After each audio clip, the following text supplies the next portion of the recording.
là cô có điểm giống mày không? Không, không phải là cháu đâu, cô không biết cháu đâu. Đúng là con trai của mẹ thật rồi. Vội quá quên mất chụp tấm ảnh của cô đấy.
kẹo này, kẹo của mặt ăn.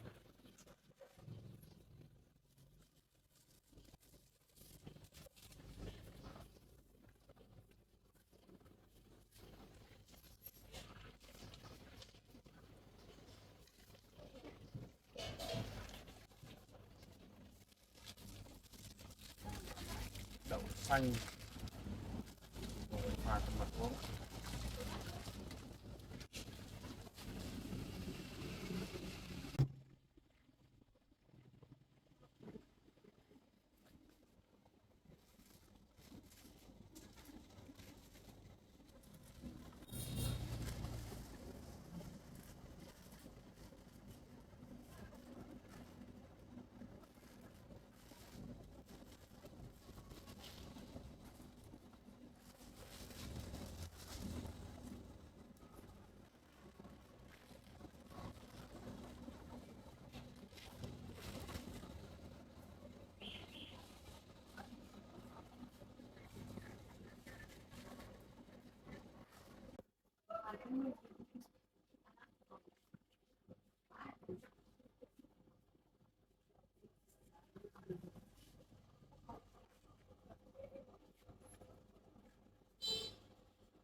Em bé ngủ rồi.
bánh đi cháu ơi, bán chưa?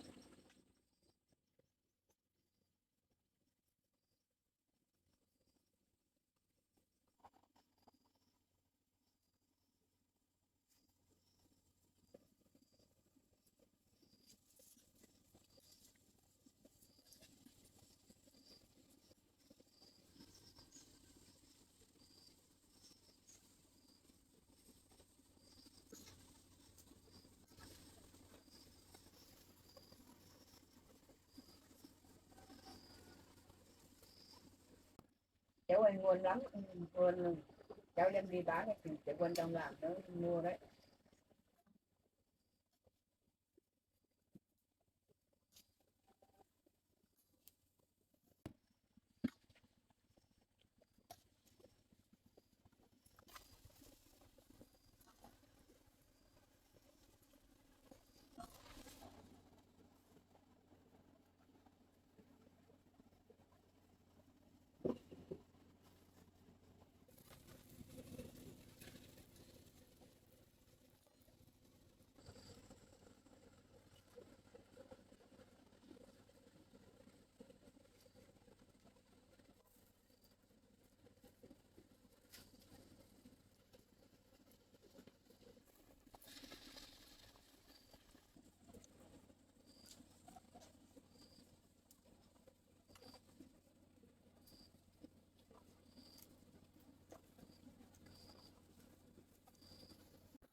Không biết cháu bảo mua mấy cân bột mà để làm được nhiều thế này.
cháu đi bán hàng nữa rồi cháu.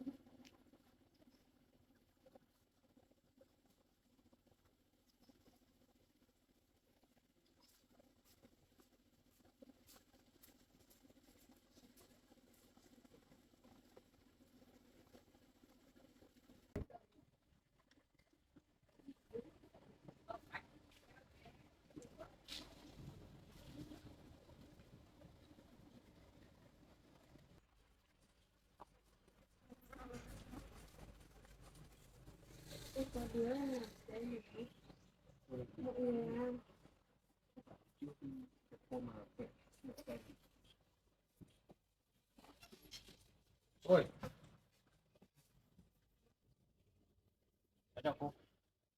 Cháu à? Cô có phải là cái cô mà mấy hôm trước mà quẹt vào đầu xe cháu? Đúng rồi cháu ạ. Cô đang đi mua sắm à? Vâng, cô đi mua sắm cháu ạ. Cháu vừa gặp cô đây. Nhìn một cái là cháu thấy cô quen rồi. Nhà cô ở gần đây không? Dạ cô ngay gần đây thôi. Gần đây. Vâng. Thế là cháu nhìn thấy cô quen đi. Cô cháu hỏi một chút được không? Vâng, cháu cứ hỏi ạ. Cái hôm mà cô quẹt vào đầu xe cháu ấy, hôm đấy cô che kín quá, cháu nhìn không rõ. Hôm nay mới nhìn rõ khuôn mặt của cô. Đúng là cô có điểm giống mẹ cháu. Cháu nói thế nào chứ sao cô giống mẹ cháu được? Ở đây cô ạ. Cô có thể bớt vài phút để nói chuyện với cháu được. Cô đừng đi nhé. Vâng, cháu có nói chị ạ. Cháu có cái hình của mẹ cháu từ lúc còn trẻ này. Cháu nhìn cô rất là giống. Để cô xem có phải là cô không nhé. Cháu có bức ảnh của bố cháu với mẹ cháu đây. Cô nhìn xem đây có phải là cô không? Không, không phải cô đâu cháu ạ. Không phải à? Không, không phải cô đâu. Cô nhìn kỹ lại xem nào. Không, không phải đâu, không phải đâu, không phải cô đâu.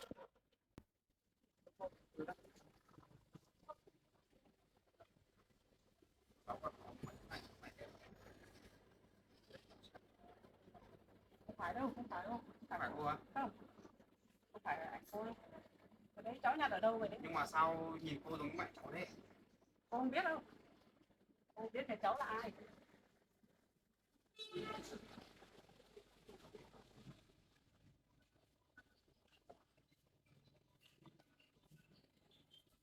Nhìn cô rất là giống. Không thể sai đi đâu được. Cháu nói Chắc thế cô nào? chính là mẹ cháu rồi. Không phải đâu cháu ạ, cháu nhầm đấy.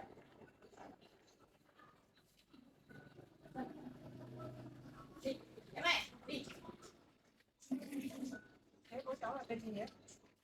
Con nhà ai? Cháu là con nhà ai? Đó là con nhà bố Thắng ạ. Thế cô không quen đâu, không biết có Thắng là ai đâu. Cháu nhầm người đó. Cháu không thể nhầm được. Cháu nhầm người không phải là cháu nhầm đấy, nhầm người rồi, cháu nhầm người rồi. Cô chứa đây để. Thật ra là mẹ cháu bỏ cháu đi từ lúc cháu còn nhỏ rồi. Thế á? Thì cháu cũng đi tìm mẹ cháu, tìm mãi cũng không thấy. Thế hả cháu? Thì chẳng biết là duyên số thế nào. Và từ hôm cô với cháu va chạm xe là cháu về cháu không ngủ được. Cháu cứ nhớ về cô thôi. Nhớ mà hôm đấy cái người mà quẹt xe cháu có cảm giác lạ lắm. Dường như là đây là mẹ của cháu rồi. Không phải đâu cháu ạ.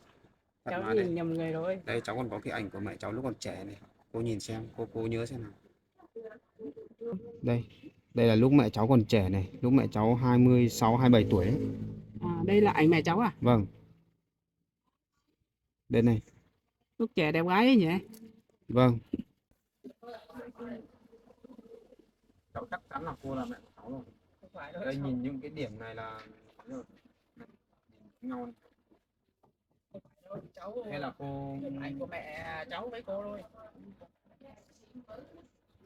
Nhiều người giống nhau mà cháu.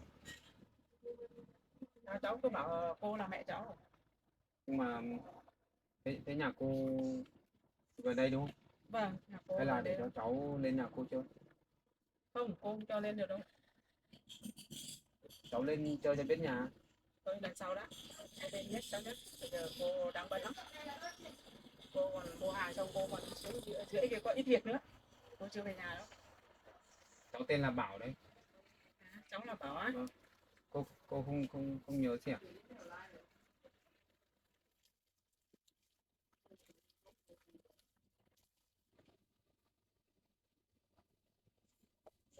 Tên là Bảo. Cô về nhé. Cháu sau cô nhé. Thật sự là cô không phải là mẹ cháu ạ. Không, không phải là cháu đâu. Cô biết cháu đâu. Nhé. Cô về nhé.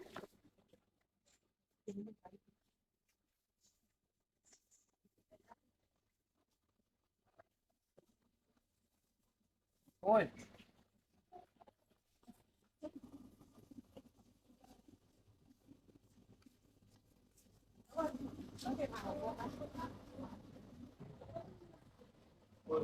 cô cháu xin rút điện thoại được không? Không cho được đâu. Cô là cháu lên nhà cô. Cháu không hỏi có điều đấy. Cháu là để cô thanh toán cô về này. Lên nhanh của cô ấy. Vâng. Đi mà cô. Không.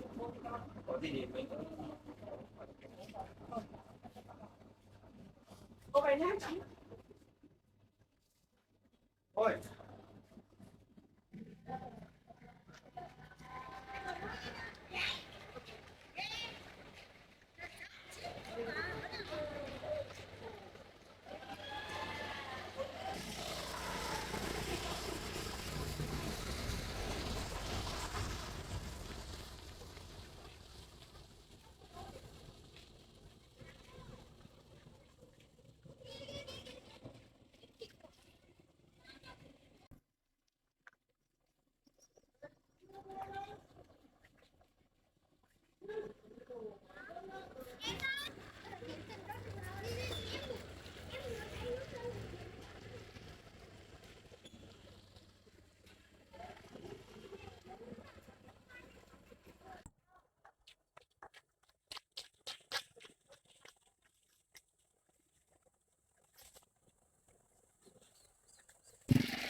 Ôi.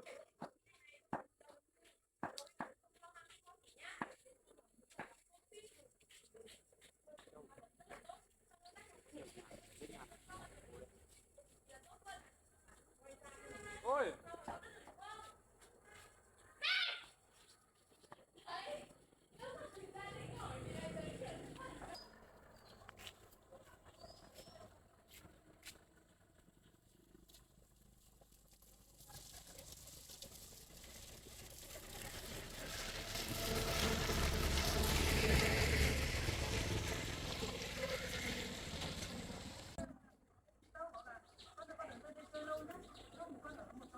Đúng con của mình thật rồi. Con tên là Bảo, bố tên là Thắng, đúng con mình thật rồi con ạ. Con trai của mình thật rồi.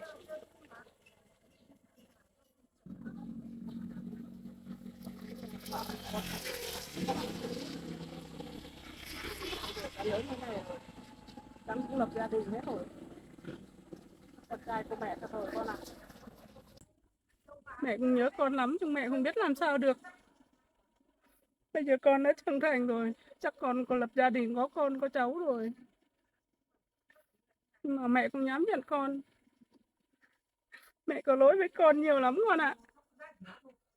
Thương con rồi đấy. Bảo ơi, mẹ thương con lắm. Mẹ cũng có cái hoàn cảnh của mẹ. Con chưa biết với mẹ đâu. Khi nào mẹ, con mình gặp nhau, nhận nhau mẹ kể cho con biết hết ạ. Thương con mình thật. Mình đã bỏ nó đi từ bé rồi. Bây giờ nó đã lớn thế này rồi. Mẹ nhớ con lắm, mẹ không biết thế nào được. Đúng là con trai của mẹ thật rồi.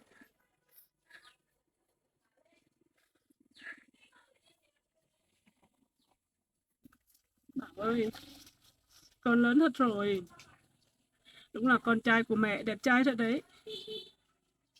Chắc ở với bố cũng không đến nổi tệ lắm. Bố cũng chăm sóc con tốt đấy. Mẹ ấy là lỗi cho mẹ nha con nhé.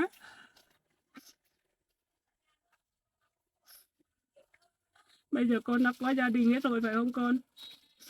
Mẹ chưa dám nhận con là con của mẹ.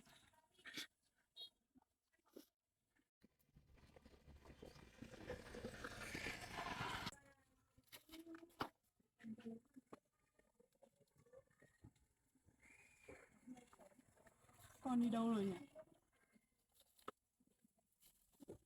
Con cá không biết con đi đâu rồi, nhìn chẳng thấy ở đâu nữa.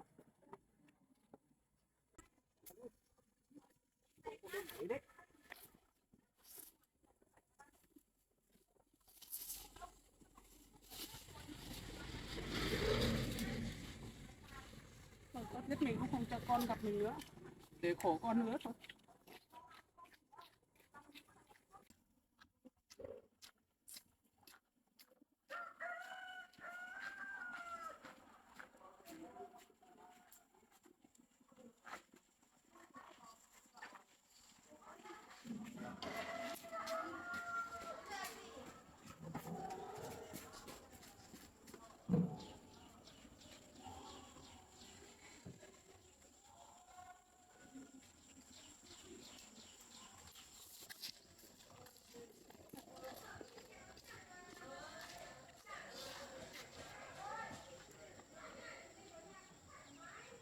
Em lấy 5 cái đi ạ.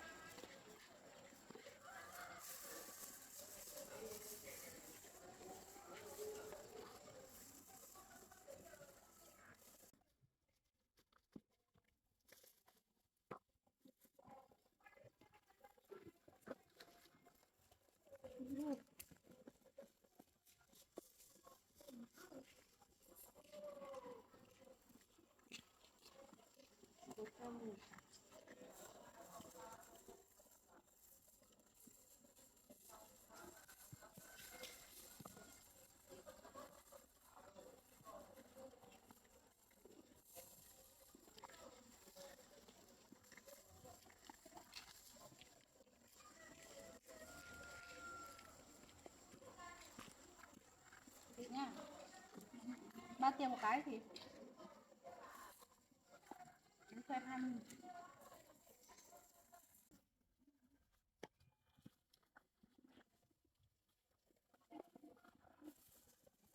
Cô gửi nhá. Cảm ơn chị nhé.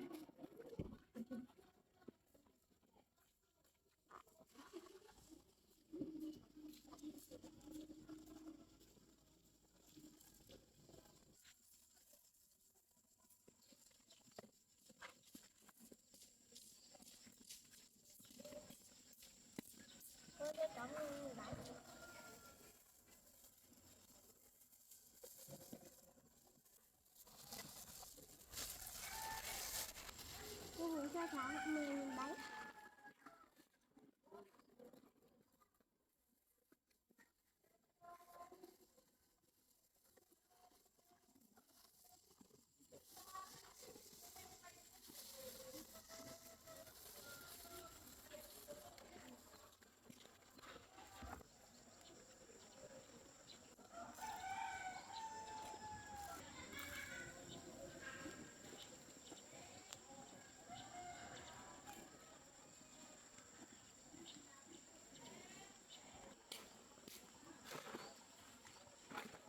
Cái thầy mới ngủ.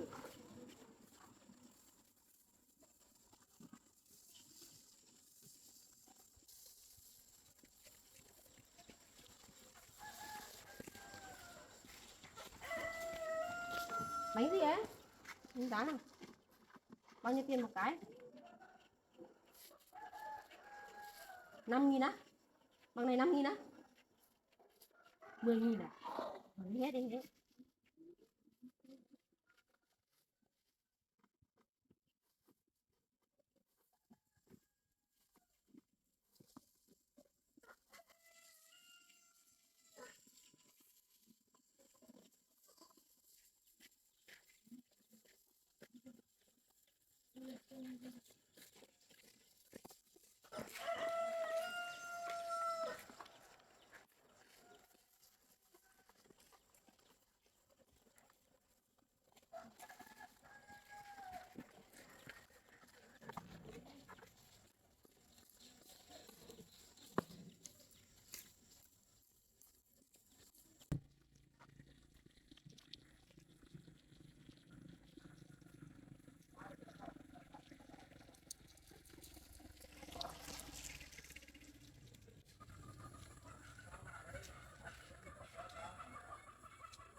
đầu.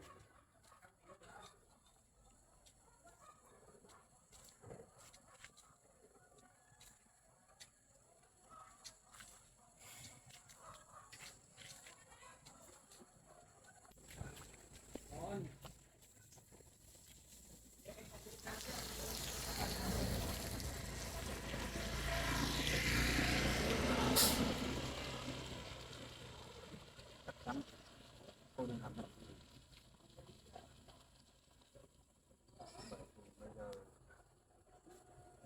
Bây giờ cách 20 mấy năm sẽ thay đổi.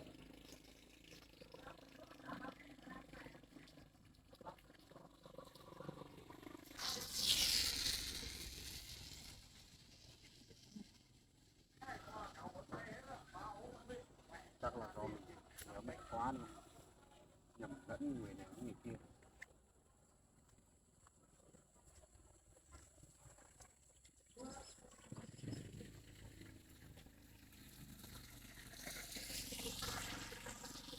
Chỉ biết nhà của cái cô này, cô dùng này đâu làm có thời gian để tìm xem thử khỏi hai mặt. Cũng thật là vội quá quên mất chụp một tấm ảnh của cô đấy. Thế lấy điện thoại ra chụp một tấm hình mà mình tìm cho nó dễ. Đúng là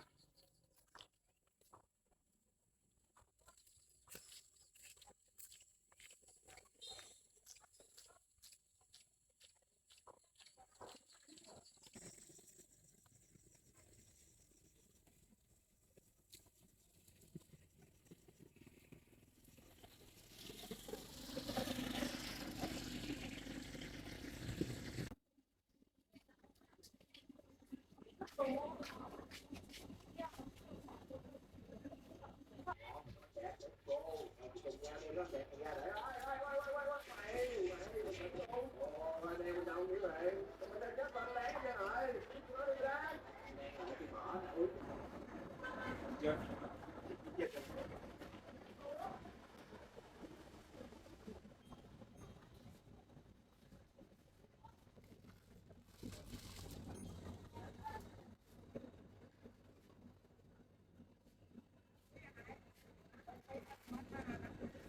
Chạm rồi.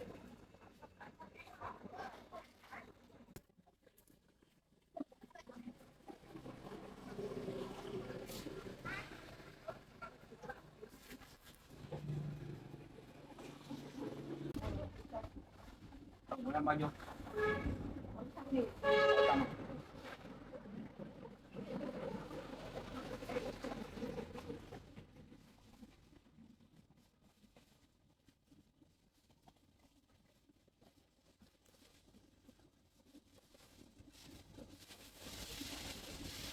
Anh chuyển tiền là chị xem nhận được. Cảm ơn chị nhé.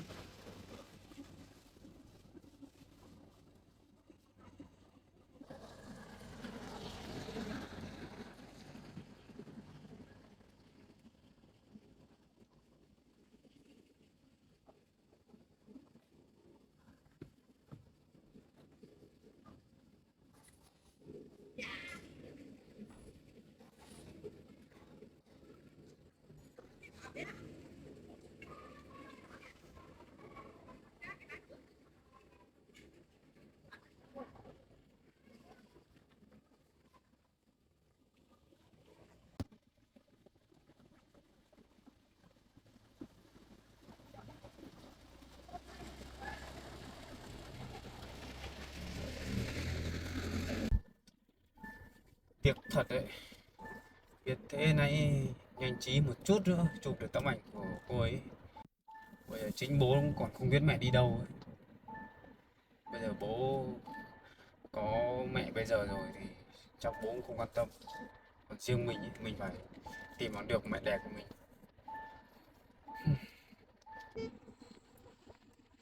Chẳng biết còn có cơ hội để gặp lại cô ấy nữa không. Chỉ mong sao là gặp lại cô ấy một lần nữa là mình sẽ chụp lấy bức hình ấy để hỏi bố luôn, hoặc là lấy đi để đi tìm.